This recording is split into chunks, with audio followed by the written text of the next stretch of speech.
is Carly Kirscher, and my presentation is about the Pony Express. Have you ever thought about how much we take modern communication for granted? With a click of a button, we can send crucial information anywhere in the world within seconds. But the scene in 1860s America looked very different. A newly inaugurated President Lincoln was struggling to govern a country on the brink of war. And the California Gold Rush 11 years prior had sent thousands of people to west in search of gold. So it could take almost 4 months for mail to reach from the East Coast to the West, either down through the Panama Canal or on the overland stage route, which was almost as long. So there was clearly a pressing need for faster communication. And in April of 1860, the Pony Express was created. Alexander Majors, William Russell, and William Waddell created the first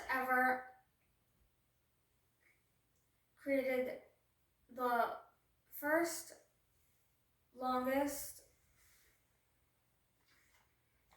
horseback relay mail service, which stretched from St. Joseph, Missouri, all the way to Sacramento, California, a distance of about 18,000 miles, 1,800 miles.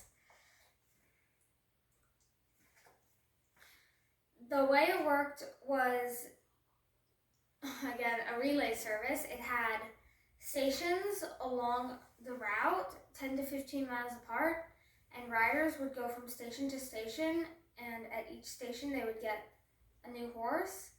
Every 75 to 100 miles, the rider would reach a home station, which was generally bigger and near a town. There they would be relieved by another rider who would keep going with the mail. They used specially designed mail bags called mochilas, which had 4 pockets called cantinas on them, one in each corner. 3 of them were kept locked, and three of them were kept locked and contained the mail, and the 4th one contained a time card, which the station keeper marked with the time the rider got in. And the riders were generally 14 to 18 years old, and there actually was a maximum weight limit of 125 pounds, which caused them to be skinny and wiry. They rode day and night, and through every type of weather. In fact, the Pony Express motto is neither rain or snow or death of night can keep us from our duty. Another crucial part of the Pony Express was obviously the ponies.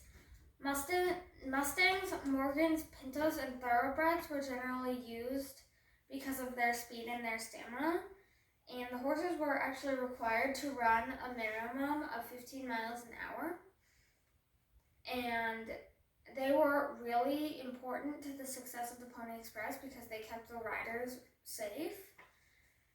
There were a plethora of dangers on the trail, but a main one, I would say, is the extreme weather conditions. As we all know, the American Midwest is really a wild place, and especially crossing the Rocky Mountains, there were blizzards and sandstorms that could pick up at almost any moment.